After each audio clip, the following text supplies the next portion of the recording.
तो आज श्री चैतन्य भागवत के अंत्य खंड का चतुर्थ अध्याय प्रारंभ हो रहा है। तो इस अध्याय में महाप्रभु की संगोष्ठी मथुरा की ओर यात्रा, कुलिया की यात्रा हो चुकी है। कल हमने चर्चा किया था कि श्रीमद् महाप्रभु कुलिया में वैष्णव निंदा से मुक्त होने का उपाय और श्रीमद् भागवत की कथा का किस भाव में अध्ययन करना चाहिए और किस भाव में प्रवचन करना चाहिए, ये दो प्रसंगों का वर्णन किया कुलिया में। अब कुलिया से आगे फिर महाप्रभु कहाँ जाएंगे उसका यहाँ पे वर्णन है। तो यहाँ बता रहे हैं इस संक्षेप में क्या क्या चर्चा इस अध्याय में। मथुरा की ओर यात्रा, संगोष्ठी मतलब भक्तों के साथ मथुरा की ओर निकले वहाँ से कुलिया से। रास्ते में कुछ दिन रामकेली में अवस्थान किए। रामकेली अभी बांग्लादेश में आता है। श्रील रूप गोस्वामी और सनातन गोस्वामी दोनों भाई, इनकी निवास स्थली रामकेली। तो वहाँ पे जाकर महाप्रभु अवस्थान किए और फिर गौड़ेश्वर विधर्मी हुसैन शाह का भी महाप्रभु का ऐश्वर्य श्रवण से महाप्रभु को ईश्वर मान लेना। नवाब जो वहाँ के थे बंगाल के, वहाँ के नवाब थे हुसैन शाह। तो ऐसा बताया जाता है कि वो अवतार थे जरासंध के अवतार, चांद का जी कंस का अवतार।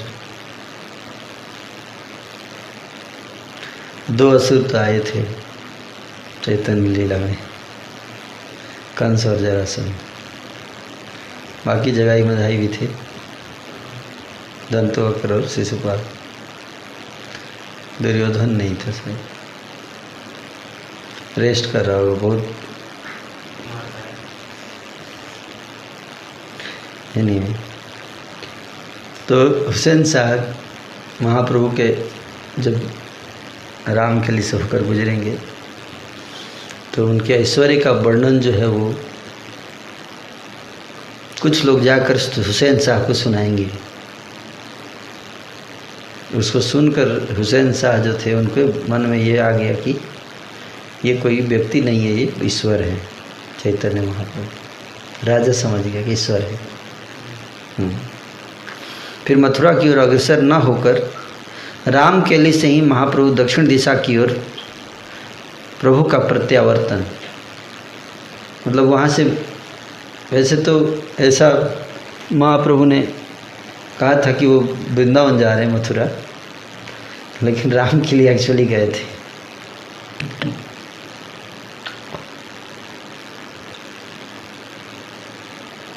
और रामकेली से वापस फिर चले गए जगन्नाथपुरी, मथुरा नहीं गए। और जाते समय रास्ते में श्री अद्वैत भवन में आगमन, अद्वैत आचार्य के घर में आए। वहाँ पर बालक श्री अच्युत आनंद की चैतन्य निष्ठा का वर्णन है। फिर अद्वैत के भवन में सची माता का आगमन एवं महाप्रभु को मनचाहा भोग प्रदान। महाप्रभु के समीप मुरारी गुप्त के द्वारा श्री रामचंद्र का स्तोत्र पाठ। फिर श्रीवास के चरणों में अपराधी कोई किसी एक कुष्ठ रोगी को उनके कुष्ठ रोग के कारण निर्देशपूर्वक उनके प्रति क्रोध एवं श्रीवास के चरणों में क्षमा भिक्षा करवाकर उनका अपराध मोचन।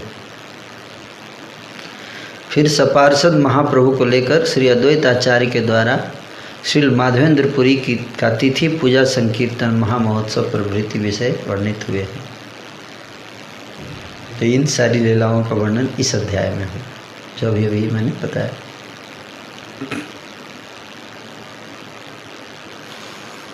जय जय कृपा सिंधु जय गौरचंद्र जय जय सकल मंगल पद द्वंद्व। जय जय श्री कृष्ण चैतन्य न्यासिरा। जय जय चैतन्यरा भक्त समाज। हे नमते प्रभु सर्व जीव उधारिया। मथुराया चलिले न भक्त गोष्ठी लैया। जीव के उद्धार के लिए महाप्रभु इस प्रकार से कुलिया से निकल पड़े मथुरा की ओर। भक्त गोष्ठी लैया, उनके साथ अकेले नहीं है, भक्त लोग ही हैं,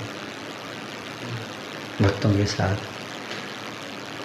गंगा तीरे तीरे प्रभु लैले न पथ। स्नान पाने पुराण गंगार मनोरथ। रास्ता अपनाए कौन सा? गंगा के किनारे किनारे, गंगा जी के किनारे किनारे वाला रास्ता पकड़ लिए और स्नान पान स्नान कर रहे थे, गंगा जी का जल पी रहे थे। क्यों? गंगा जी की ऐसी मनोरथ थी। गंगा जी बहुत पहले प्रार्थना की थी कि प्रभु जमुना जी में तो आपने बहुत लीला कर दिया, मैं क्यों वंचित रह गई आपकी कृपा से। तो भगवान गंगा जी बोले ठीक है, इस बार आपके जल में लीला होगी। गौड़ेर निकटे गंगा तीरे ग्राम। गौड़ देश के नज़दीक ही एक गांव, गंगा जी के तट पर एक गांव था। ब्राह्मण समाज तार राम केली नाम। ब्राह्मणों का समाज वहाँ निवास करता था, इसलिए उस गांव का नाम था राम केली। राम और केली, केली मतलब खेलना। भगवान राम ने वहाँ लगता है खेल किया था, इसलिए राम केली। दिन 4-5 प्रभु से पुण्य स्थाने। हसिया रहीला जेन केह नहीं जाने। हसिया रहीला जेन केह नहीं जाने। 4-5 दिन रामकेली में। कितने दिन रहे रामकेली? 4-5 दिन लगभग। किसी को पता नहीं चला, लेकिन गुप्त भाव में।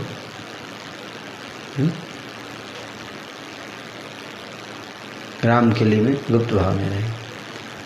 सूर्य उदय की का खन गोप्य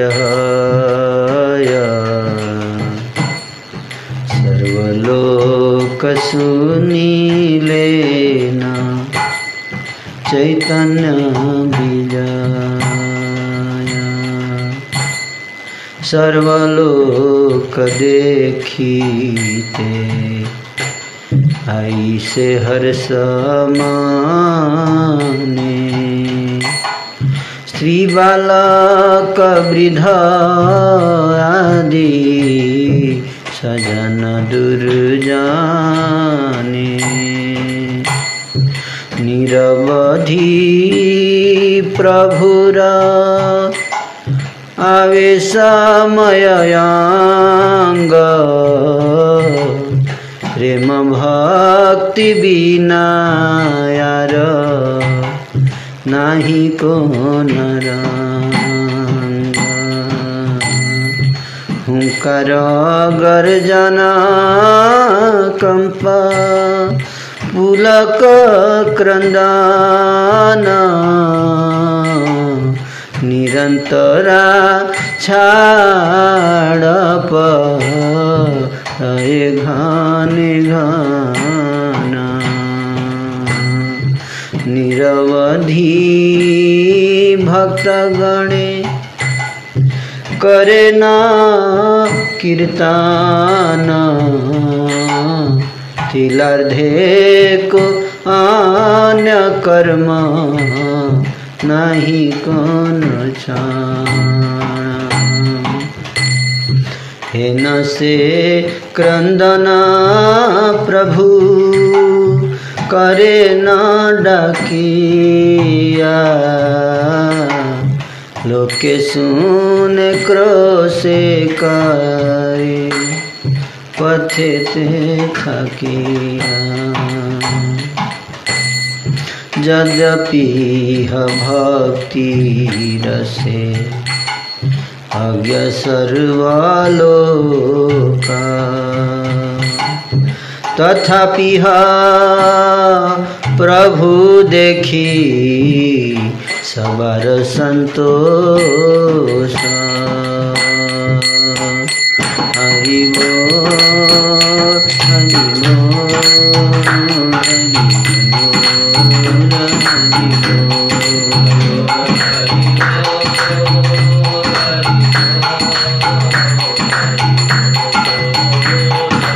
निताई गौरा हरि बोल हरि बोल हरि बोल हरि बोल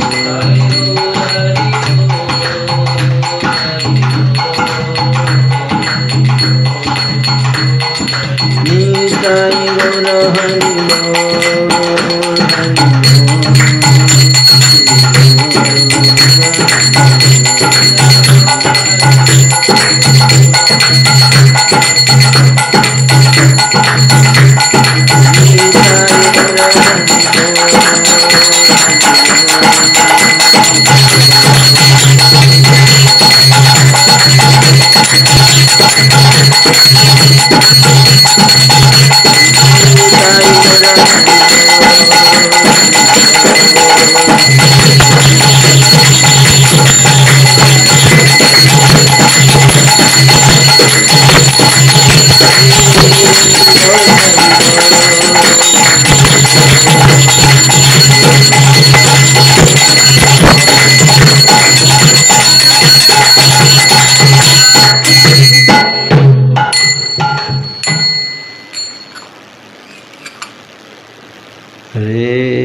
कृष्ण हरे कृष्ण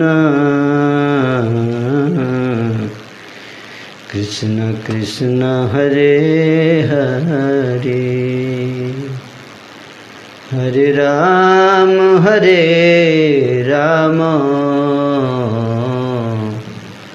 राम राम हरे हरे। क्या सूर्य का उदय भी कभी छुपा रहता है? सूर्य का उदय कभी छुप सकता है? नहीं छुप सकता। उसी प्रकार श्री चैतन्य महाप्रभु का आगमन का समाचार छुप न सका, सभी लोगों को पता चल गया। स्त्री, बालक, वृद्ध, सज्जन, दुर्जन भी, सब लोग हर्ष के साथ प्रभु के दर्शन को आने लगे। प्रभु का श्री अंग निरअवधि हमेशा प्रेम आवेश में मग्न रहता है। प्रेम भक्ति के प्रदर्शन के अतिरिक्त प्रभु और कुछ भी नहीं करते थे। हुंकार, गर्जन, कंप, पुलक, क्रंदन आदि सात्विक विकारों के साथ प्रभु निरंतर घनाघन पछाड़ खाते रहते थे। भक्तगण निरवधि कीर्तन करते रहते थे। आधे तिल भर समय भी वे सब अन्य कोई कार्य नहीं करते थे। हरे कृष्णा कृष्ण कृष्ण हरे हरे हरे राम राम हरे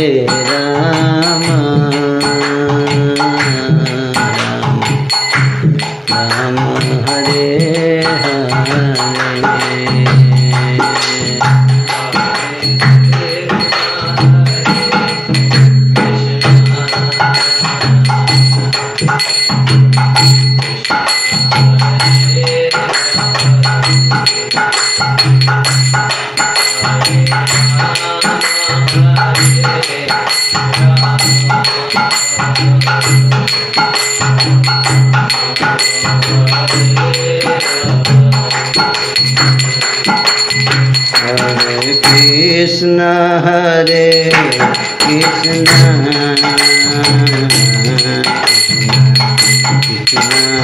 हरे हरे हरे राम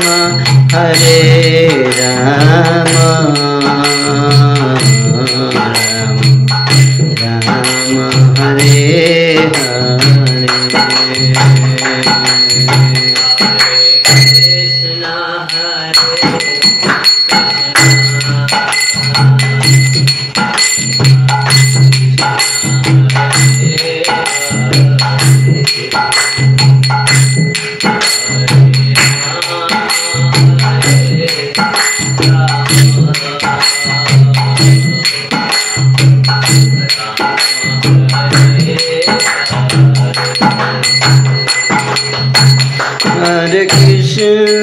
हरे कृष्ण कृष्ण कृष्ण हरे हरे हरे राम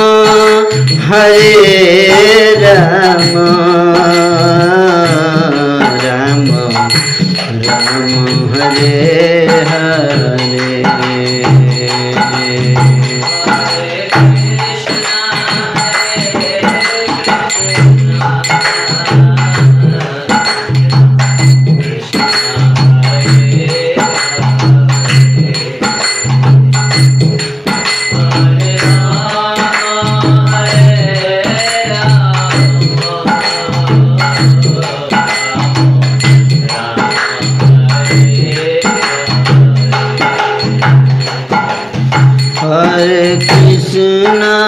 हरे कृष्ण कृष्ण कृष्ण हरे हरे हरे राम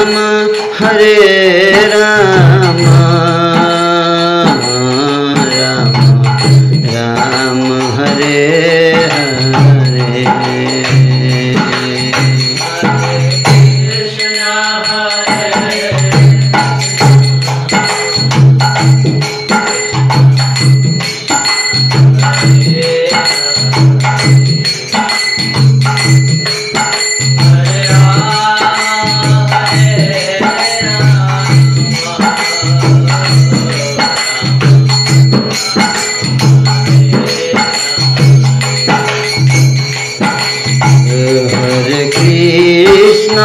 हरे कृष्ण कृष्ण हरे हरे हरे राम राम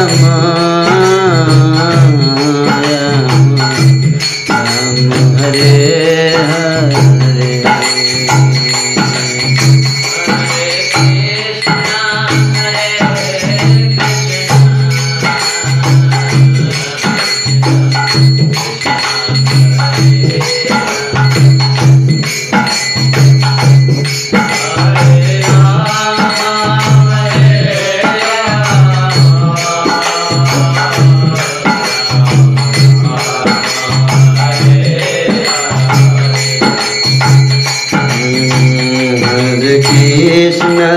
हरे कृष्ण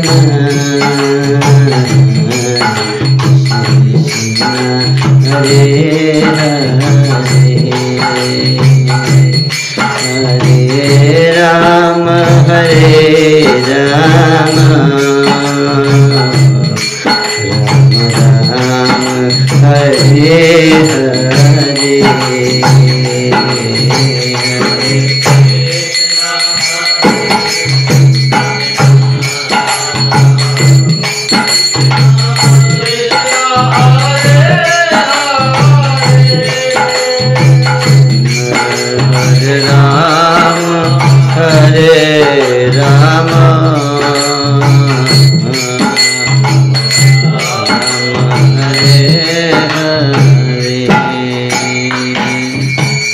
भक्तगण निरवधि कीर्तन करते रहते थे इस प्रकार, है ना, हमेशा। मतलब ये नहीं कि रुक जाना आराम कर लेना, नहीं, निरवधि का मतलब हमेशा कीर्तन। महाप्रभु जब चलते थे, ट्रैवलिंग भी करते थे, तो ऐसा प्रतीत हो रहा है यहाँ से, है ना, भक्त लोग रास्ते में कीर्तन करते थे, या करें कि आधे तिल भर समय भी कोई और कार्य नहीं करते थे।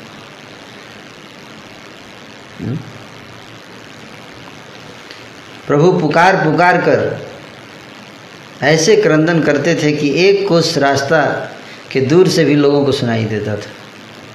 एक कोस मतलब 2 मील, 2 मील तक लोगों को सुनाई देता था भगवान का क्रंदन कीर्तन करते समय। हरे कृष्ण कृष्ण कृष्ण हरे हरे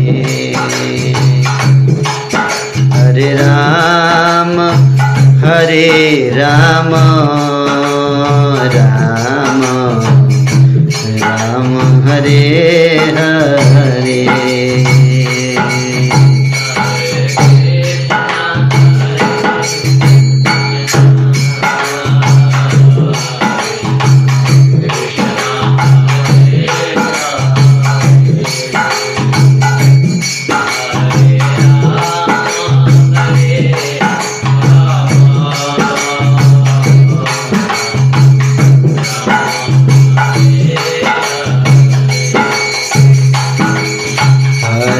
कृष्ण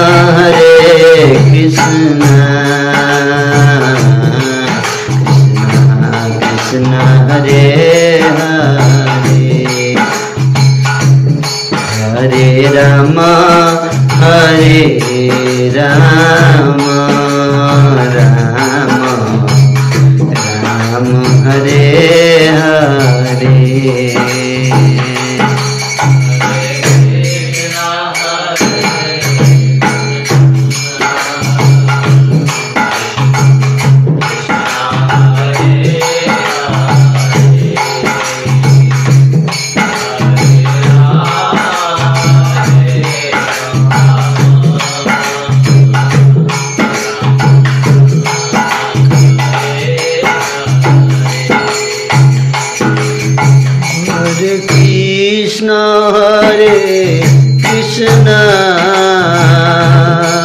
कृष्ण कृष्ण हरे हरे राम राम राम हरे हरे हरे कृष्ण कृष्ण कृष्ण कृष्ण हरे हरे राम हरे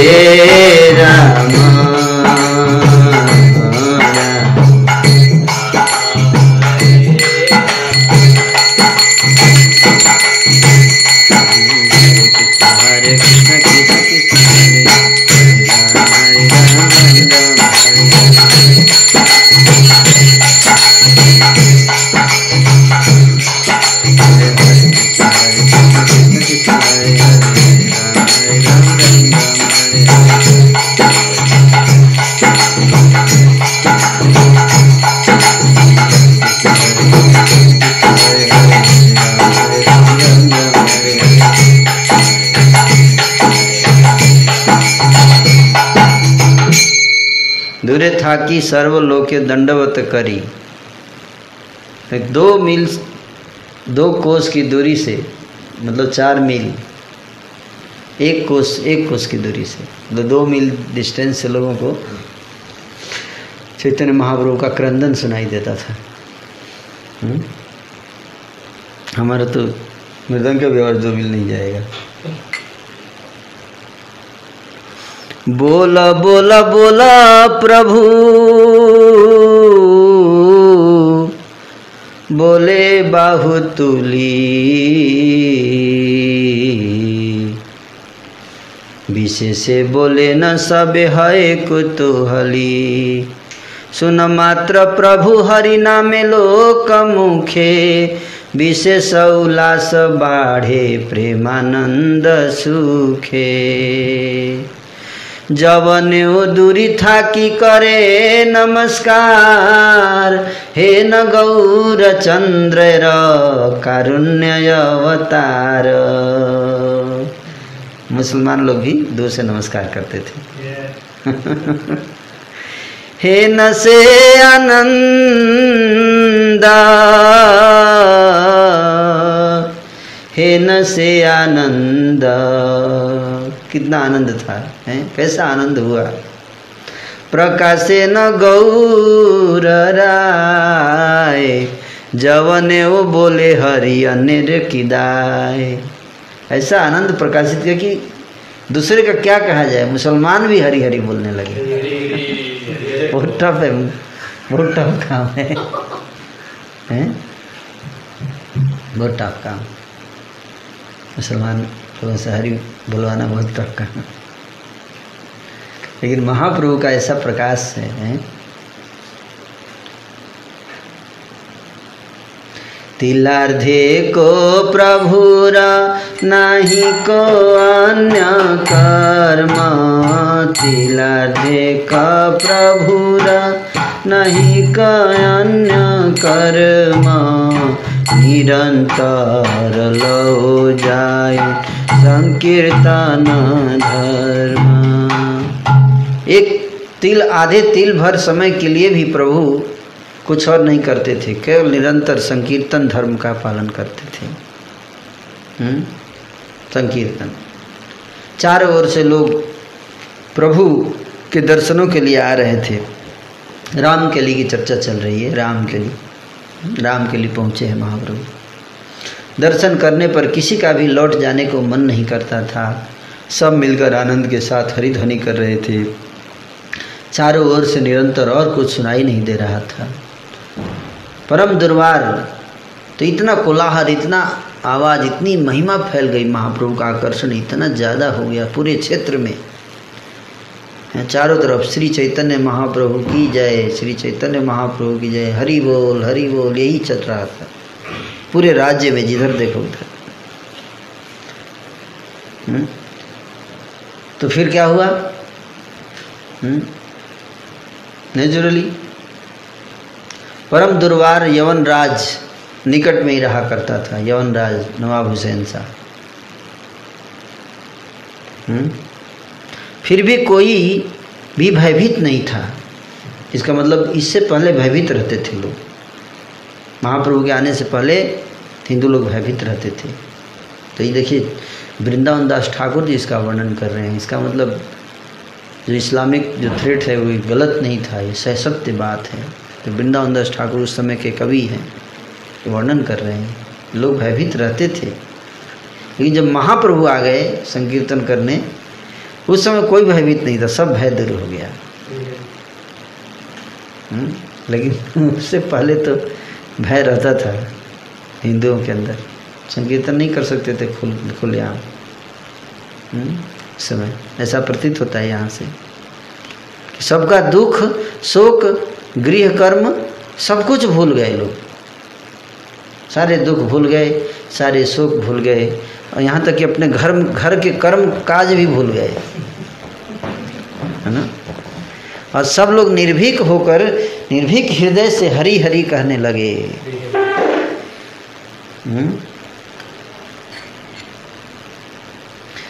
तो यहाँ पे श्रील भक्ति सिद्धांत ठाकुर जी बता रहे हैं कि रामकेली के निकट ही यवन राजगणों का वार दुआरी नामक स्थान था। वार दुआरी नाम था, वार दुआरी। एवं आगे चलकर यवन राजगण ही सेन वंशी गणों के उत्तराधिकारी बने थे। वे लोग स्वभावतया ही वैदिक धर्म के प्रति बहुत आक्रामक थे, स्वभाव से ही आक्रामक थे। कौन? यवन लोग। यहाँ भक्तिसिद्धांत ठाकुर भी यही बात लिख रहे हैं कि वैदिक धर्मों के प्रति ये लोग आक्रामक थे, उनके अंदर दया नहीं था, सहानुभूति नहीं थी वैदिक धर्मों के प्रति, है ना। ये स्पष्ट वर्णन है यहाँ। इसे जानकर साधारण लोग बहुत भयभीत रहा करते थे उस समय। कम से कम ये कमेंट्री तो 100 वर्ष पहले की है ना, 100 साल पहले भक्तिसिद्धांत ठाकुर जी ने लिखा है ये बात, है ना। तो लोग भयभीत रहा करते थे, परंतु श्री गौर सुंदर की कृपा से उनके भक्तगण ऊंचे स्वर में हरिनाम करके भी भयभीत नहीं हो रहे थे। कोतवाल ने जाकर राजा के समक्ष खबर सुनाया कि हे राजन, राम केली गांव में एक सन्यासी का आगमन हुआ है। सन्यासी का आगमन कोतवाल जाके बताया राजा। सन्यासी? अच्छा, कैसा सन्यासी? बोले ये सन्यासी विशेष सन्यासी है महाराज। अच्छा, क्या विशेष है इसके अंदर? अरे ये सन्यासी निरवधि भूतों का संकीर्तन करता है, भूत का उनके मतलब इससे पता चलता है कि वो लोग हिंदू देवी देवताओं को भूत कहा करते थे यवन लोग, है ना। भूतों का संकीर्तन करता है, ऐसे बोला जाके कोतवाल राजा नवाब हुसैन साहब को। न जाने उसके साथ कितने लोग हैं, मिले हुए हैं, मतलब बहुत संख्या है। यवन राजा पूछा, अच्छा कहो कहो कैसा है सन्यासी, क्या खाता है, नाम क्या है उसका, शरीर का गठन कैसा है? कोतवाल ने कहा, सुनिए सुनिए गोसाई, ऐसा अद्भुत आश्चर्य न मैंने कभी देखा है न कभी सुना है। हरि सन्यासी के अंग के सौंदर्य को तो देखकर यह भी नहीं कहा जा सकता कि वह कामदेव के समान है।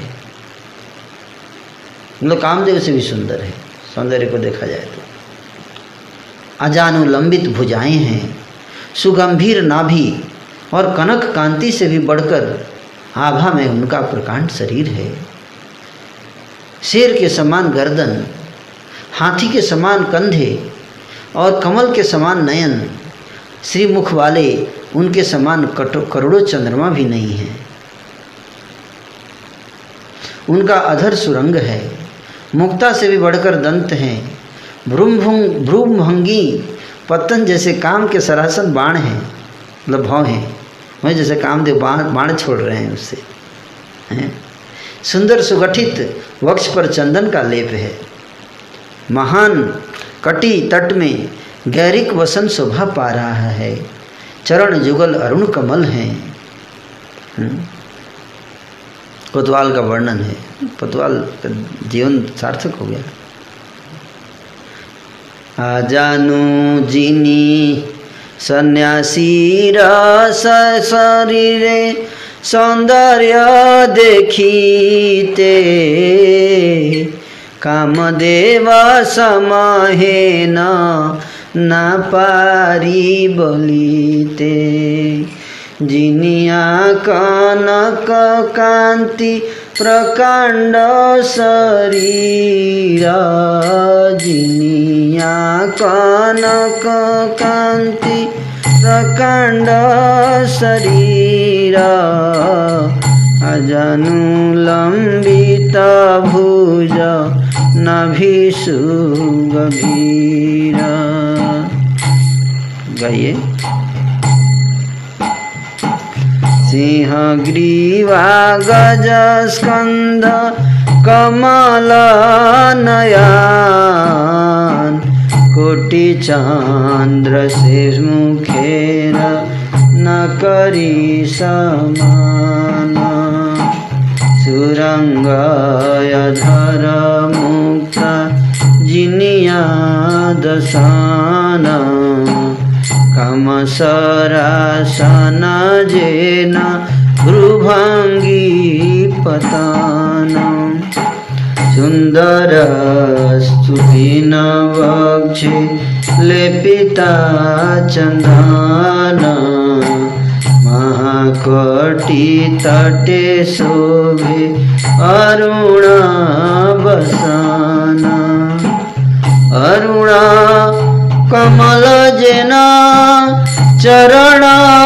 जुगाला दसना खजिना दस दर्पण निर्मला कुनवा राजेरा कोन राजार नंदना ज्ञान पाई न्यासी हई कराए भ्रमण ज्ञान पाई न्यासी हई कराए भ्रमण। वर्णन किया कोतवाल है। कोतवाल कहता है कि महान कटी तट में गैरिक वसन शोभा पा रहा है, चरण युगल अरुण कमल जैसे हैं, 10 नाखून जैसे 10 निर्मल दर्पण हैं। नाखून कैसे हैं? दर्पण से अपना चेहरा देख सकते। और हरे लगता है किसी राज्य के, किसी राजा के कुमार राजकुमार हैं। ज्ञान प्राप्त करके सन्यासी के रूप में भ्रमण कर रहे हैं। राजकुमार सन्यास ले लिया लगता है, ऐसा लग रहा है। सर्व अंग नवनीत से भी कोमल है। नवनीत मतलब मक्खन। गौरांग महाप्रभु के सारे अंग मक्खन से भी कोमल। आगे पछाड़ खाने का विलास तो सुनिए महाराज। पछाड़ खा गिरते हैं तो उसका क्या वर्णन करें। कहते हैं कि वे एक दंड में 100 पछाड़ खाते रहते हैं, एक दंड में। इससे पत्थर भी टूट जाता है। सोचिए इतना कोमल अंग, अभी बताया मक्खन की तरह, लेकिन जब गिरते हैं तो पत्थर भी टूट जाता है। फिर भी उनके श्री अंगों में चोट नहीं आती है। सन्यासी के अंग में कटहल की भांति निरंतर ऊर्ध्व रोमावली रूप पुलक समूह दिखाई देता है। कटहल जैसा एकदम। कटहल देखें, खड़ा होता है ना उसका रोग, कटहल का फल हाँ बाहर, वैसा एकदम रोगटे खड़े होते हैं उसके। क्षण क्षण में सन्यासी का ऐसा कंप होता है महाराज कि 1000 व्यक्ति मिलकर भी उन्हें संभाल नहीं पाते हैं। ऐसा कंपन होता है कि 1000 लोग मिलकर भी उन्हें संभाल नहीं पाते हैं। चारों ओर से लोग दर्शनों के लिए आते रहते हैं महाराज। लौटकर घर जाने को किसी का भी मन नहीं करता है एक बार आ जाने के बाद। इसीलिए लगता है अरविंदाक्ष माधव को आए तो फिर गए नहीं घर, यही रह गए हैं।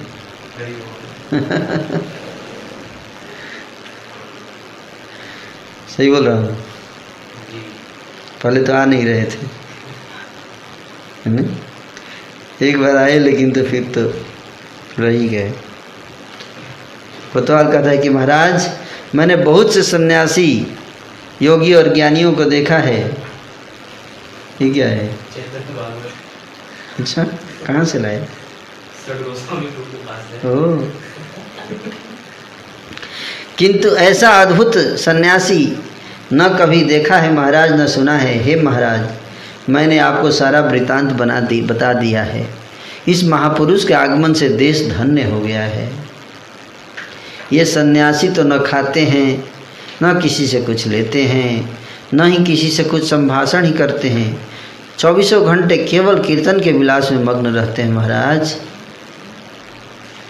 यद्यपि यवन राजा परम दुर्वार था, दुर्वार मतलब बड़ा खूंखार था यवन राजा, फिर भी ये सब बातें सुनकर उनके मन में चमत्कार का उदय हो गया, चमत्कार हो गया, आश्चर्यचकित हो गए। राजा ने केशव खान को बुलाया, केशव खान, और बड़े विस्मित होकर उनसे पूछा, कहो केशव खान,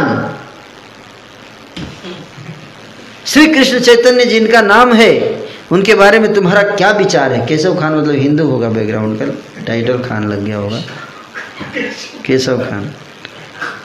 वे क्या बातें करते हैं, वे कैसे आदमी हैं, किस प्रकार के गोसाई हैं, यह सब अवश्य कहिए।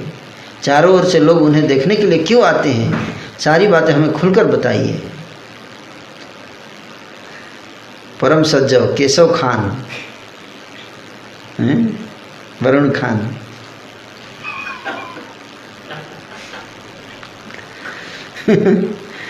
केशव खान ने राजा की बातें सुनी, फिर भयभीत होकर छिपाकर कहने लगे, कौन कहता है वह गोसाई है? यह तो एक भिक्षुक सन्यासी है महाराज। वृक्ष के नीचे रहने वाला कोई परदेसी गरीब लगता है। केशव खान हिंदू होकर नहीं समझ पाए हैं? राजा समझ गया। नीचे मत रखो ग्रंथ, नहीं कुछ रख लो, मेरा चादर रख सकते, जमीन टच नहीं करना चाहिए। भागवत जहाँ आपका पैर टच करता है वहाँ भागवत टच नहीं करना चाहिए। राजा ने कहा, देखिए केशव खान हिंदू बैकग्राउंड का बोल रहा है कि वो तो गरीब लग रहा है, आप कहाँ से उसको गोसाई भगवान की तरह इतना ट्रीट कर रहे हैं? जंगल में घूमने वाला है, भिखारी, ऐसे बोल रहा है। लेकिन राजा देखिए क्या बोल रहा है। राजा इसलिए राजा है ना, मुसलमान ही हो, लेकिन राजा ने कहा, उन्हें कभी गरीब मत कहना, ऐसा सुनने से महादोष होता है। हिंदू जिन्हें कृष्ण कहता है, यवन जिन्हें खुदा मानता है, वे वही हैं। बोला कि हिंदू जिसे कृष्ण कहते हैं और यवन जिसे अल्लाह खुदा कहते हैं, खुदा।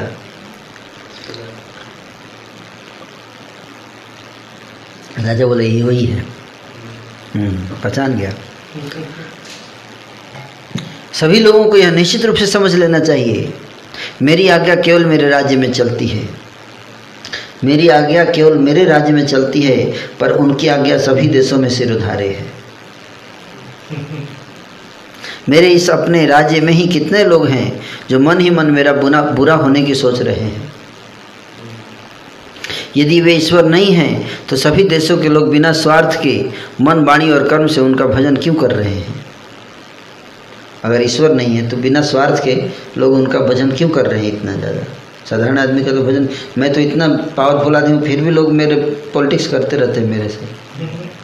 आइए, मैं इतना सैलरी देता हूँ, भय भी दिखाता हूँ, फिर भी लोग हैं, आइए इसको इतने लोग फॉलो कर रहे हैं बिना किसी स्वार्थ के, कुछ देता भी नहीं है। ईश्वर के, खुदा के बिना कोई नहीं, ऐसा नहीं हो सकता।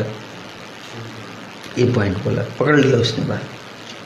लेकिन कितनी इंपॉर्टेंट बात पकड़ा है। इतने लोग उसके पीछे पीछे जा रहे हैं और कुछ देता भी नहीं है। खुदा होगा, जरूर खुदा होगा।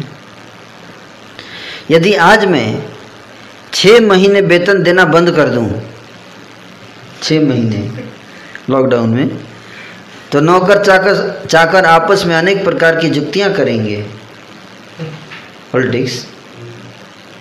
उधर लोग अपना खाकर उनकी सेवा करना चाहते हैं, मतलब अपना खाते हैं, उनसे कुछ नहीं लेता, अपना लेकर आते हैं, अपना खाते हैं, खिलाते हैं और सेवा करते हैं। उनकी आज्ञा का पालन करने के लिए व्यग्रता का प्रकाशन कर रहे हैं।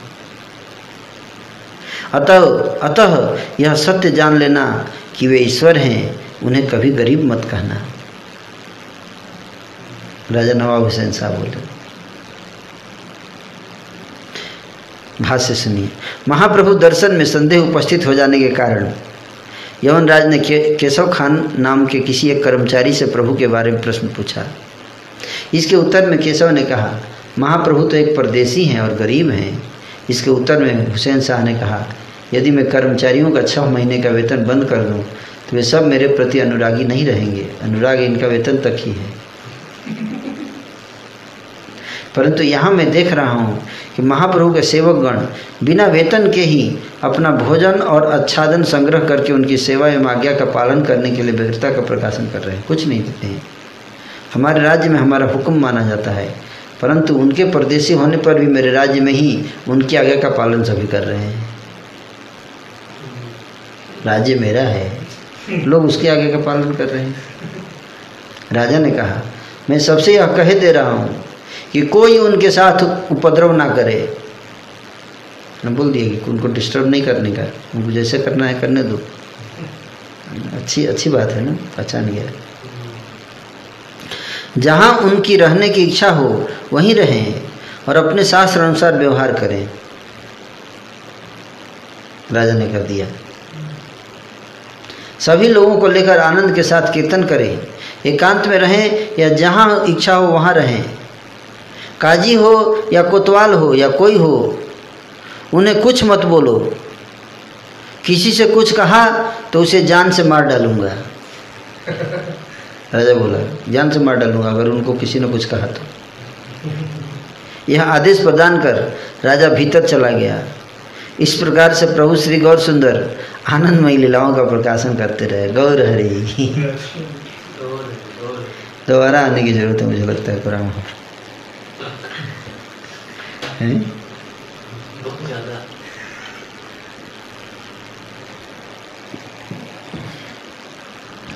उन जैसे यवनों ने भी गौरचंद्र को माना है, फिर भी अब जो अंधे हैं वे उन्हें नहीं मानते हैं। पहले तो यवन लोग भी भगवान माने उनको, लेकिन आजकल लोग इतने अंधे हो गए हैं कि भगवान नहीं मानते। मस्तक का मुंडन करवाकर सन्यासी का वेश तो धारण करते हैं, परंतु चैतन्य के गुणों को श्रवण करके अंदर ही अंदर जलते रहते हैं। ऐसे लोग भी हैं।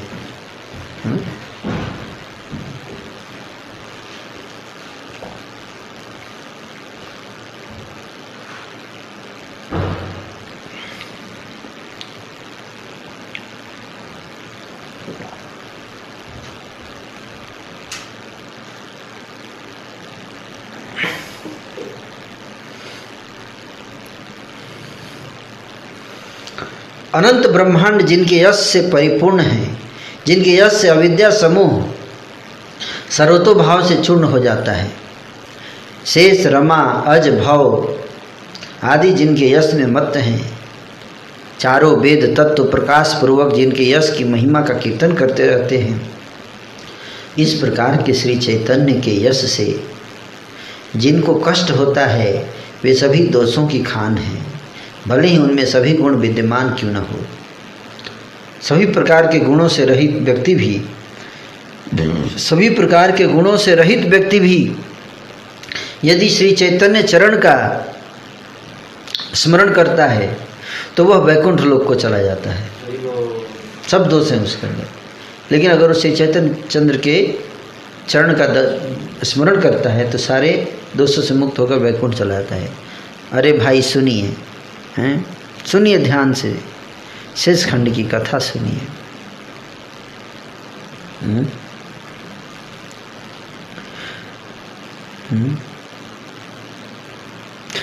सुनो यारे भाई सुनो, शेष खंड लीला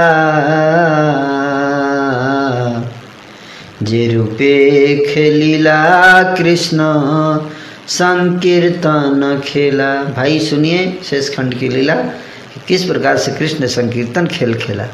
संकीर्तन खेल हैं।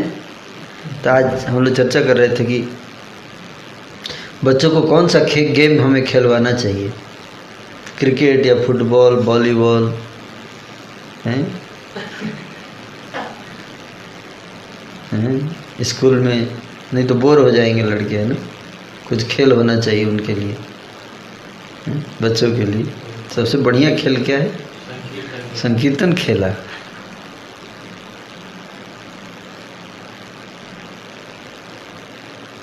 संकीर्तन खेला। राजा के मुख से सुसत्य वचन सुनकर सभी सुसज्जनगण संतुष्ट हो गए। सब मिलकर एक स्थान पर एकांत में बैठकर युक्ति और मंत्रणा करने लगे। महाप्रभु का ऐसा प्रभाव था।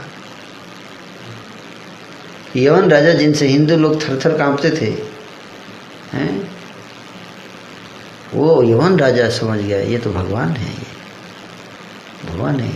बोला किसी ने इनको डिस्टर्ब किया तो जान से मार डालूंगा, इनको कुछ मत बोलना। सत्य सत्य सच्चा भक्त और भगवान जब आ जाए तो क्या कोई समझ जाएंगे ना। सब मिलकर एक स्थान पर बैठ गए और मंत्रणा करने लगे। लोग, बाकी लोग कहते हैं राजा स्वभाव से ही महाकाल्यवन है। नवाब हुसैन साहब काल्यवन नहीं, महाकाल्यवन।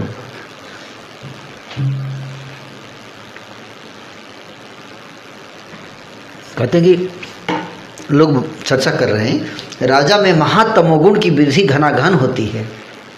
महातमोगुण। उड़ीसा देश में राजा ने करोड़ों प्रतिमाएं और प्रसाद तोड़े हैं। ये देखिए लिखा है यहाँ। वृंदावन दास ठाकुर ने भी लिखा है कि मुसलमान राजा नवाब हुसैन शाह ने करोड़ों प्रतिमा, कितने करोड़ों मूर्ति और महलों को तोड़ा है, मंदिरों को तोड़ा है। कितने ही प्रमाद किए हैं इसने, राजा ने, उसी राजा ने। वही राजा क्या कह रहा है, ये भगवान है चैतन्य, इनको कोई कुछ नहीं करेगा, है जान से मार डालूंगा। दैव से मन में सत्गुण का उदय हुआ तो हमारे समक्ष कुछ अच्छा कहा है इसने। जिसके सामने बोला था वो आके बाद बड़ा भाग्य है कि आज कुछ सत्गुण का उदय हुआ है इसके अंदर। पता नहीं कैसे हो गया, क्या चमत्कार हो गया, सत्गुण आ गया इसके अंदर। ऐसे तो मंदिर तोड़ता रहता है, मूर्तियों को तोड़ता रहता है, लेकिन आज पता नहीं क्या हो गया इसको, है? किसी और व्यक्ति के द्वारा आकर कुमंत्रणा देने पर फिर से वे कुबुद्धि के चपेट में आ जाएगा। बोले आज तो सत्गुण आ गया है, लेकिन कल को आके फिर से इसका दिमाग घुमाएगा तो फिर से कुबुद्धि आ ही जाएगा इसके अंदर, परमानेंट नहीं रहेगा ऐसा ही। सब कुछ जानकर भी राजा कभी यह कह सकता है कि गोसाई को यहाँ ले आओ, वे कैसे हमें देखना चाहता हूँ। अतः गौरचंद्र के पास यह समाचार भेजते हैं कि राजा के पास गांव में रहने की क्या आवश्यकता है? ऐसी युक्ति करके सभी लोगों ने उसी समय गोपनीयता का अवलंबन करते हुए एक सुब्राह्मण को महाप्रभु के पास भेज दिया, है ना। तो केशव खान जो थे वो चाहते थे कि पता ना चले कि बहुत महान आदमी, तो उन्होंने इसलिए मतलब गरीब गरीब है, ज़्यादा उसको सीरियस मत लीजिए आप, इसे बोला था। आप समझ बात, ताकि कोई एक्शन ना ले ले, है ना। इसलिए जानबूझ के ऐसे सॉफ्ट करके बोला था, लेकिन उसने खुद ही बोल दिया कि नहीं ये तो भगवान है। लेकिन फिर बाद में मीटिंग करने बोले कि इसका कोई भरोसा नहीं है, कोई दूसरा आके उसके कान में कुछ भर दिया तो कब इसका मूड अभी ठीक चल रहा है, फिर से भेज दे सैनिक भगवान को पकड़ के कहीं कुछ नुकसान न करे उनका। तो इसलिए बोले कि लेटर भिजवा देते हैं, उनको सूचना भिजवा देते हैं महाप्रभु को कि यहाँ से जल्दी इसके नज़दीक रहना ठीक नहीं है ना। मतलब कितना भय था उस, सोचिए सीरियस सिचुएशन था ना। लोग बोलते हैं कि नहीं अत्याचार ही नहीं हुआ है हिंदुओं के ऊपर, बड़े हमने भारत का विकास किया है, ताजमहल दिए हैं, स्वर्ण युग दिया है हमने। यही स्वर्ण युग सुनिए, स्वर्ण युग की लीला है ये। वृंदावन दास ठाकुर जी गलत लिख रहे हैं, तो समसामयिक कवि हैं उस समय के।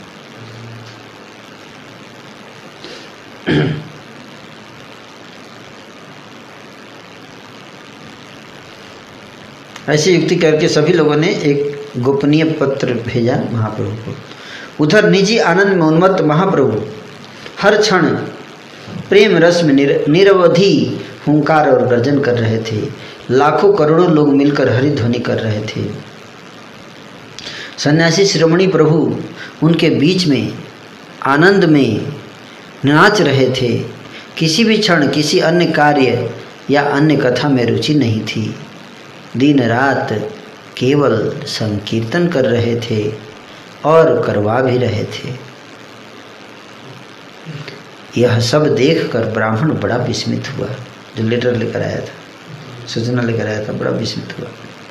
उन्हें क्षण भर भी बात करने का अवसर नहीं मिल रहा था। ये रुके तब तो फिर बताएं कि ये रुक ही नहीं रहे थे महाप्रभु। वो अपना पत्र लेकर बैठा हुआ सामने वेट कर रहा है, अब बंद हो जाएगा, थोड़ा साइड में ले जाके बताऊंगा, बंद ही नहीं हो रहा। अन्य व्यक्ति के साथ बात करना तो दूर, अपने पार्षद वर्ग में से भी उनके पार्षदों को उनके साथ संभाषण करने का अवसर नहीं मिल रहा था। मतलब उनके पार्षदों के पार्षद को भी उनके पार्षद से बात करने का अवसर, पार्षद भी इतने बिजी कर रखा था सब। नाचिए प्रभु, आप भी नाचिए, चलो क्या उधर कहाँ देख रहे, नाचिए। तो सबको मतलब बिजी कर रखे थे महाप्रभु, सब नाच रहे थे। कितनी सुंदर बात है।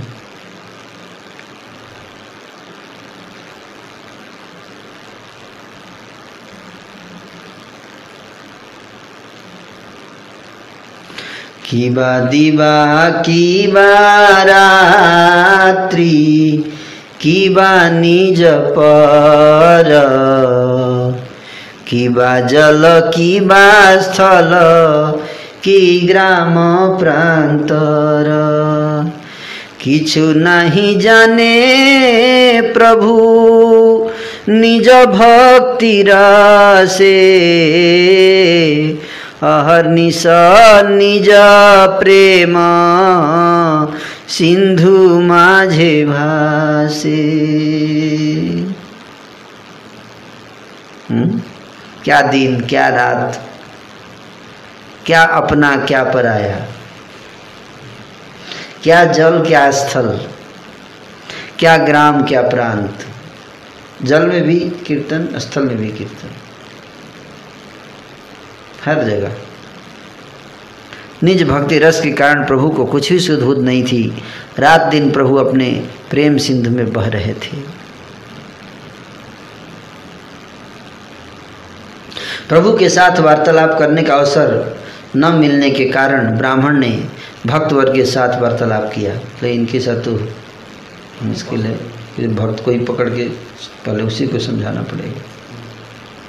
ब्राह्मण ने कहा, आप सब गोसाई के निजी जन हैं, समय मिलने पर उन्हें यह बता देना।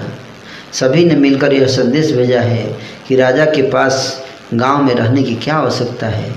इतना कहकर प्रभु को कोटि दंडवत प्रणाम करके निवेदन पूर्वक द्विज अपने स्थान को चले गए। ब्राह्मण की बात सुनकर ईश्वर के सभी पार्षद वर्ग मन ही मन चिंतित हो गए। ईश्वर के समीप उस परामर्श को निवेदन करने का अवसर नहीं मिल पा रहा था। ईश्वर श्री सचिनंदन बाह्य का बोध का प्रकाशन ही नहीं कर रहे थे। सब सोच रहे थे रुके तो बताएं, लेकिन रुक ही नहीं रहे थे। दोनों बाहुओं को ऊपर उठाकर प्रभु बोले, केवल बोलते थे, बोलो बोलो हरि बोल बोलो, ऐसा बोल रहे थे।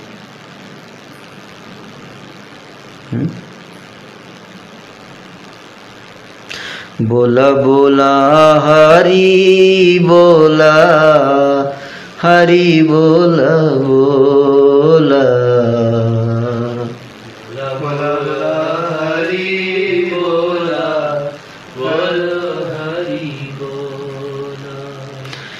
बोला बोला हरि बोला, हरि बोला बोला,